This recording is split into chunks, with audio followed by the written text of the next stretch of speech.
ნამდვილ დროებას ლევან ჯანგველაძის მართლაც ასტეკი მკვლელობის ორგანიზებაში ბრალდებული დავით მიქაძის პირველი სატელევიზიო ექსკლუზიური ინტერვიუთი ვიწყებთ. ინტერვიუ მასთან ნათიამ ჩაწერა. თავად ამ ინტერვიუს მოპოვების წინაპირობებზეც მინდა რომ მან ისაუბროს ასევე იმაზე თუ რა შევიტყვეთ ამ ინტერვიუს შედეგად იმ ზოგადი ფონის გათვალისწინებით, რომელიც საზოგადოებისთვის საკმაოდ კარგად არის ცნობილი, მათ შორის სახელმწიფო ბრალდებაც ამასთან დაკავშირებით ძალიან ბევრს საუბრობს გისმენთ. თავდაპირველად დავიწყოთ როგორ მოხდა შეთანხმება მიქაძეებთან. მაყურებლისთვის ალბათ ახალი არ არის, რომ მიქაძეების გვარი ბოლო წლების განმავლობაში სხვადასხვა კონკრეტულ რაღაც დანაშაულს ან საქმეს დაუკავშირდა, თუმცა უნდა ითქვას, რომ ყოველ შემთხვევაში მე ასე მგონია, ასეთი მძიმე ბრალდება, მათ ოფიციალურად წარდგენილი ბრალდება ძმებ მიქაძეებს აქამდე არ ქონიათ. შესაბამისად, ჩემი ინტერესიც და ალბათ ბევრი ჩემი კოლეგის, რომელიც ამ თემაზე აქტიურად მუშაობს, დავით მიქაძესთან ინტერვიუ იყო.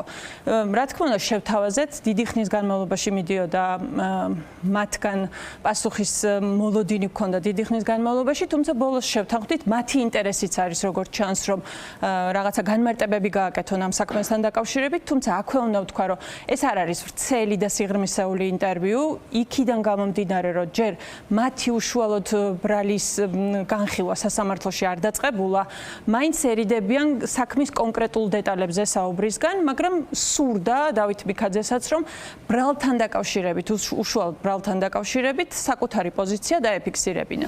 როგორც ჩანს, აქვე ვინც შეიძლება არ იყოს საქმის კურსში, მათთვის განმარტოდა ვთქვათ, რომ დავით მიქაძეს ბრალი წაყენებული აქვს უკვე მკვლელობაში ეჭვმიტანილობასთან დაკავშირებით.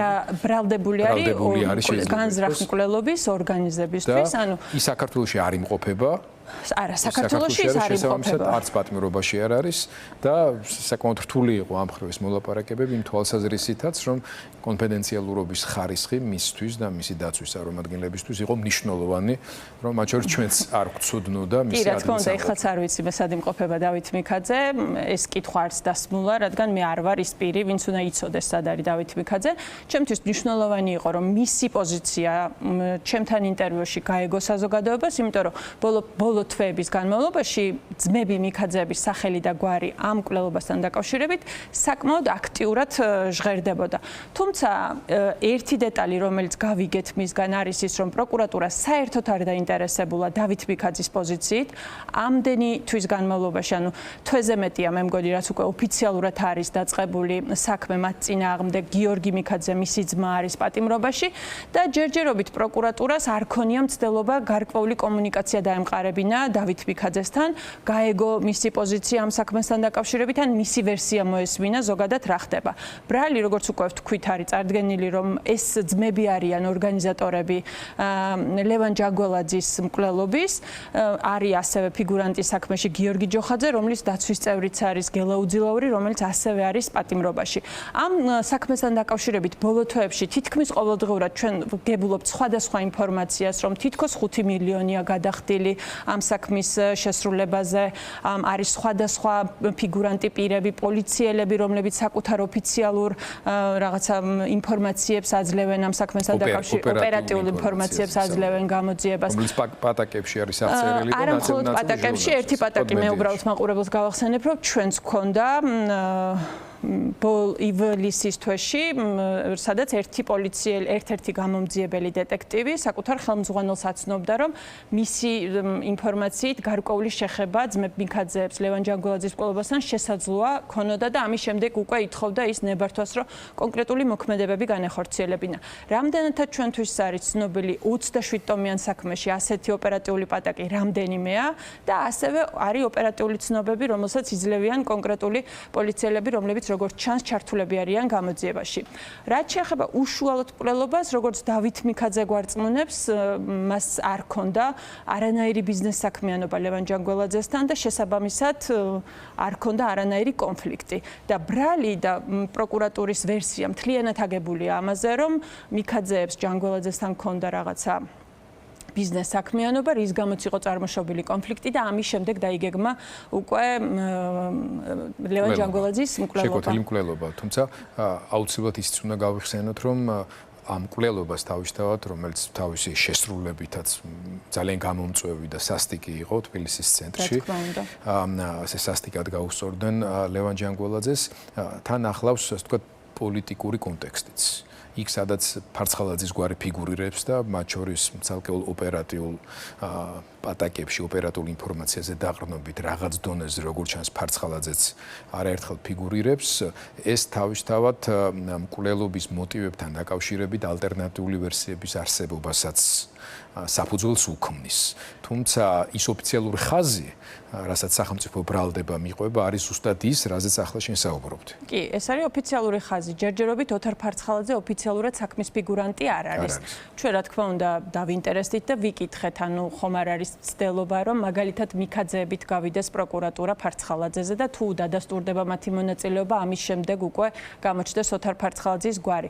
მე რა თქმა უნდა შინაარს არ მოვყვები, არ არის ეს დიდი ინტერვიუ და გამომდინარე იქიდან, რომ ეს იყო პირველი გამოჩენა დავით მიქაძის, იყო გარკვეული შეთანხმებაც, რომ საქმის სიღრმეებში არ უნდა ჩავსულიყავით, იმიტომ რომ მათ არ უნდათ, რომ რაღაცნაირად დააზიანონ საკუთარი საქმე, რადგან სასამართლო წარმოება ჯერ არ არის დაწყებული, განხილვები არ მიმდინარეობს კონკრეტულად მათ ბრალდებასთან დაკავშირებით. ჩვენ ახლა შეგვიძლია მოვისმინოთ პირველი ნაწილი დავით მიქაძის ინტერვიუს. ბრალი არის აბსურდული. ლევან ჯანგველაძესთან არანაირი ბიზნესი არ მქონია საერთოდ. არ საერთო ინტერესები და არ დაპირისპირება არ მქონია. უბრალოდ გაიცნობით, ნახავთ, რომ ამ მოტივით არის ბრალში მითითებული თუ რატო ასე ვთქვათ, დავაორგანიზეთ ეს თემა. კატეგორიულად უარყოფ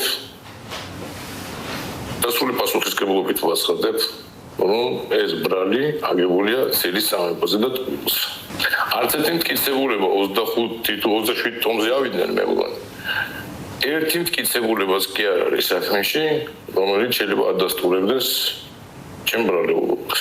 ეს მოგონილია ჯასის ლაპარაკობე, ну ბრალში არ დევს ეგეთი რაღაც სასაერთოდ ეს არის ვიღაცა პოლიციების განსხვავებული ინფორმაცია, რომელიც არც ერთი მტკიცებულებით ისევ არ დასტურდება. ბრალში რო არის მითითებული, რომ თქვენ ბიზნეს საქმიანობა გქონდათ ჯანგველაძესთან და კონფლიქტი ამის გამო იყო წარმოშობილი, ამას თქვენ არ ადასტურებთ, ხო?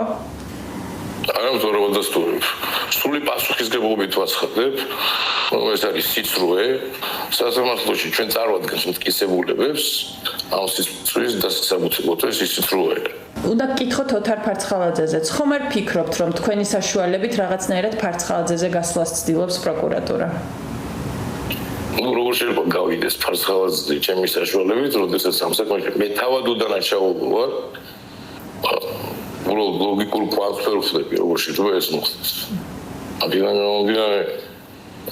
მე ამაში დარწმუნებული ვარ, რომ ეს ძალიან სტარი გზა არის, თუ ვინმე ამას აპირებს იქიდან გამომდინარე, ისევ და ისევ კატეგორიულად ვაცხადებ, ამ საქმეში მე უდანაშაულო. გამოძიებასთან თანამშრომლობას ჩვენების მიცემას რამე ეტაპზე აპირებთ?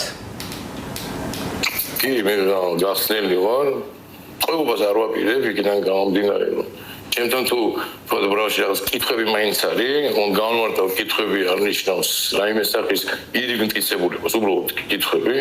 ჩემთან მიმართებაში საერთოდ ეს კითხვებიც არ არსებობს.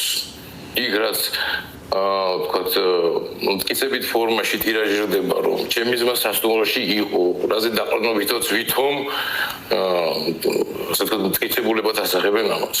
სრული პასუხისმგებლობით ვაცხადებ, საერთოდ არ ყოფილა იმ სასტუმროში. სასტუმროში მე პირადი მიზნით ვიყავი ისული 12 წუთის განმავლობაში. და ეს კითხვებიც კი არაა გამოძიებას. ჩვენ ვიცოდით, რომ გიორგის დაიჭერდნენ და გიორგი მიზანმიმართულად არ გაერიდა ამ ყველაფერს. შესაბამისად, ამოცემობაში სადაც კითხვებიც კი არ არსებობს, ადამიანს ეგეთი ადამიანი დაკავებული არის.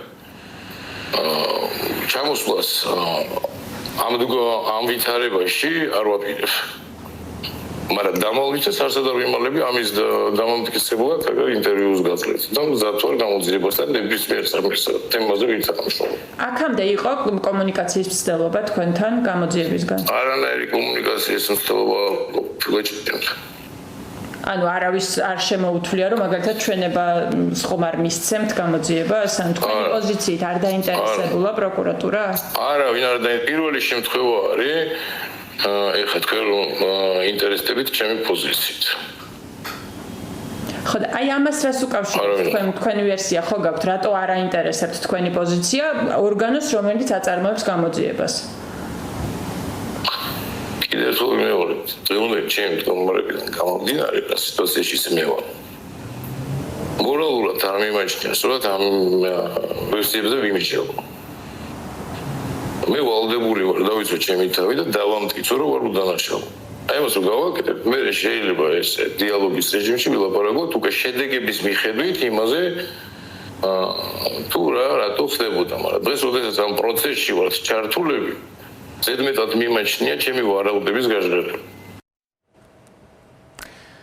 ნათია მანაც განაცხადა დავით მიქაძემ რომ ამ ეტაპზე მის ამოცანას ხადია წარმოადგენს მისი უდანაშაულობის მტკიცება. რა თქმა უნდა, არც პროცესუალური და არც ასე ვთქვათ, სხვა ლოგიკის თვალსაზრისით მის მიზანს არ უნდა წარმოადგენდეს მკვლელობის რეალური ვერსიებისა და იმ სხვა მკვლელების, ასე ვთქვათ, ვინაობაზე ფიქრი, მსჯელობა, მუშაობა თუ კი ის სიმართლეს ამბობს ამ შემთხვევაში და უდანაშაულოა, ეს სრულიად გასაგებია ეს ყველაფერი. თუმცა შენი საუბრის დროს მასთან როგორ იყო თუ არა შენი მცდელობა და იყო თუ არა მისი მხრიდან თუნდაც რაიმე ტიპის ირიბი მინიშნებები, რატო მისი ვერსიით, რატო შეირჩა ბრალდების მხრიდან ის და მისი ძმა, როგორც ბრალდების ამ შემთხვევაში ობიექტები. რა თქმა უნდა, ეს კითხვა დავსვიმე, გამომდინარე იქიდან, რომ მთელი ინტერვიუს განმავლობაში ის ამბობდა, რომ დაამტკიცებს საკუთარ უდანაშაულობას, რომ არ აქვს კავშირი არანაირი ლევან ჯანგულაძის მკვლელობასთან. მაშინ ლოგიკურად ჩნდება ეს კითხვა, რატომ შეირჩა მაშინ, თუ ადამიანს არანაირი შემხებლობა არ აქვს და 27 ტომში არ არსებობს არც ერთი პირდაპირი მინიშნება, თუნდაც რომ ნამდვილად არიან დაკავშირებული. და აქ პასუხი მივიღე, რომ ამ შემთხვევაში მისი ვერსიით დამნაშავე არის მედია, რომელიც ამ წლების განმავლობაში მასზე ავრცელებდა არასწორ ინფორმაციას.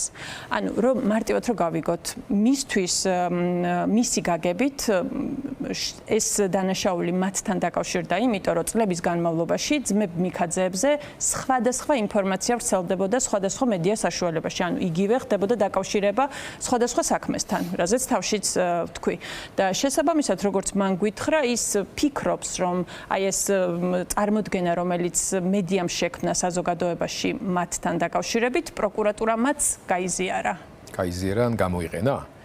არ ვიცი, ამას ახლობით ეს არის, იმიტომ რომ გაზიერება პროკურატურა უნდა ეყრდნობოდეს რეალურ ფაქტობრივ გარემოებებს, რომელზეც ააგებს. მედიაში გავრცელებული ინფორმაცია. ეს თავისთავად უკვე იმას ნიშნავს, რომ სინამდვილეში სხვა არის მკვლელი პროკურატურამ ეს იცის და უბრალოდ ისინი შეირჩნენ როგორც რეპუტაციულად კარგად შემზადებული ფიგურები იმისთვის, რომ ამ ბრალდების სუბიექტებად დამაჯერებლად გამოიყურებოდნენ.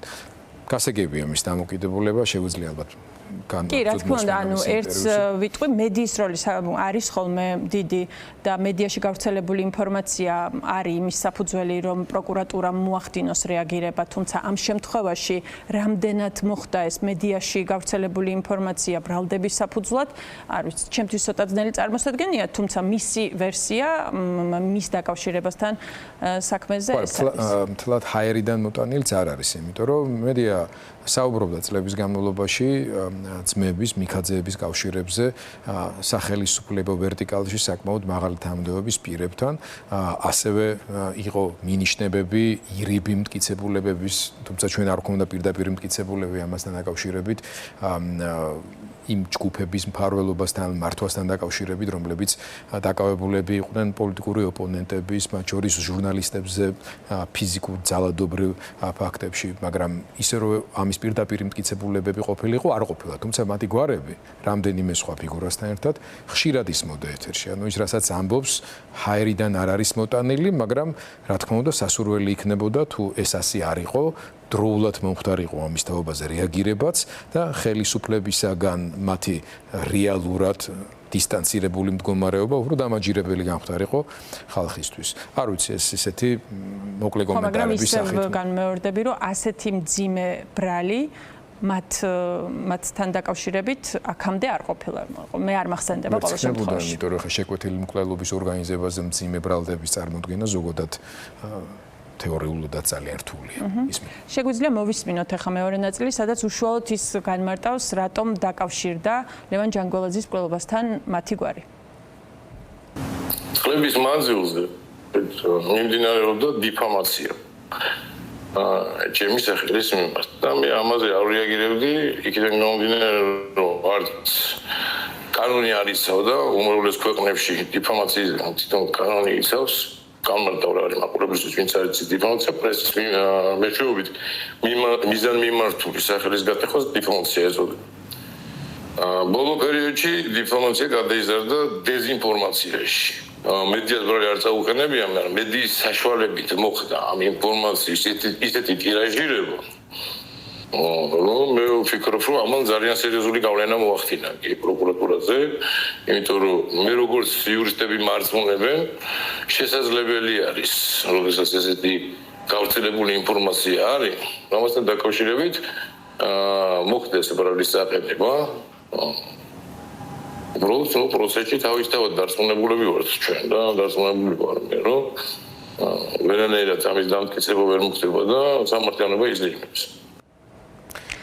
რომ შევაჯამოთ ინტერვიუსგან რა გავიგეთ. რეჟიმის სასამართლოს იმედი, ყოველ შემთხვევაში ის თვლის, რომ სასამართლო იქნება ობიექტური ამ საქმესთან დაკავშირებით, როგორც ჩანს, მათ აქვთ გარკვეული მტკიცებულებებიც, რითიც უდანაშაულობას დაამტკიცებენ და ამ მტკიცებულებების წარდგენა მისი ადვოკატებისგან მოხდება უკვე სასამართლოში. ნახოთ მე ველოდები რომ საინტერესო განვითარება ექნება ამ საქმეს. ჩვენი ვალი იყო ამ შემთხვევაში შესაძლებლობა გამოგვეყენებინა და მათ შორის მისთვისაც, ვისაც ბრალი აქვს აყენებული ძალიან მძიმე დანაშაულში, მიგვეცა შესაძლებლობა გარკვეული განცხადებები გაეკეთებინა. ამ ინტერვიუს შინაარსიდანაც და ფორმიდანაც გავიგეთ ის, რომ ის არ აპირებს ჩამოვიდეს და ჩაბარდეს გამოძიებას, არ ჩავჯდები ციხეშიო, მაგრამ ამავე დროს მათ შორის ალბათ ამ ინტერვიუზე დათანხმებაც იყო სიგნალი საზოგადოების მიმართაც და სასამართლოს მიმართაც, რომ ის მზად არის ითანამშრომლოს გამოძიებასთან და უპასუხობს შეკითხვებს, რომელიც გამოძიებას უნდა ჰქონდეს. ჩემთვის გასაკვირია და სიურპრიზი იყო, როცა მან თქვა, რომ ჯერჯერობით გამოძიებას მისი დაკითხვა დისტანციურად თუნდაც საერთოდ არ უცდია. ასევე გამიკვირდა, რომ პირველები ჩვენ აღმოჩნდით, ვინც საერთოდ ვცადდეთ მასთან კომუნიკაცია და ინტერვიუზე დათანხმება, ინტერვიუს მარტო მედიისთვის არ გულისხმობ პირველ რიგში. კვლავ გამოძიებისთვის გულისხმობ და პრინციპში როგორც ჩანს, მისი დაცვის მხარის სტრატეგიის ნაწილი იქნება ის, რაზეც მანამდეც ვისაუბრეთ მე და შენ სულ ცოტა ხნის წინ და მანაც გაამახვილა ყურადღება, რომ მედიაში, მასთან მიმართებაში მართლაც არის ჩამოყალიბებული გარკვეული წარმოდგენები, რაც უკავშირდება ხელისუფლებასთან კავშირებს, ხელისუფლების მიერ ამ ფიგურების გამოყენების გარკვეულ სფეროებს და ის ამის გამო თვლის, რომ შეიძლება არის შერჩეული როგორც მსხვერპლი დამნაშავე. ეს ავტომატურად ნიშნავს იმას, რომ როგორც ორგანიზების, ასევე ალბათ ნაწილობრივ შემკვეთის ვინაობის საკითხიც კითხვის ნიშნის ქვეშ დადგება და რაღაცა სხვა ხაზზე შეიძლება გავიდეს ოდესმე გამოძიება. არ ვიცი, ჩვენ ცხადია ვერც ვერაფერს ვამტკიცებთ, უბრალოდ შევაჯამეთ ამ ინტერვიუდან მიღებული ინფორმაცია. მადლობა ნათია ტრაპაიძეს, ამ საქმეს ცხადია ჩვენს და ყველანი მივყვებით, ვაშუქებთ, მართლაც ძალიან სასტიკი მკვლელობა იყო, ძალიან ცუდი ფაქტი ოჯახისთვის, მთლიანად ქვეყნისთვის, სახელმწიფოს რეპუტაციისთვის და ყველანი დაინტერესებული ვართ იმაში, რომ გაირკვეს სიმართლე, მათ შორის უდანაშაულო ადამიანები არ დაისაჯონ, მაგრამ ის ვინც დამნაშავეა, აუცილებლად უნდა დაისაჯოს.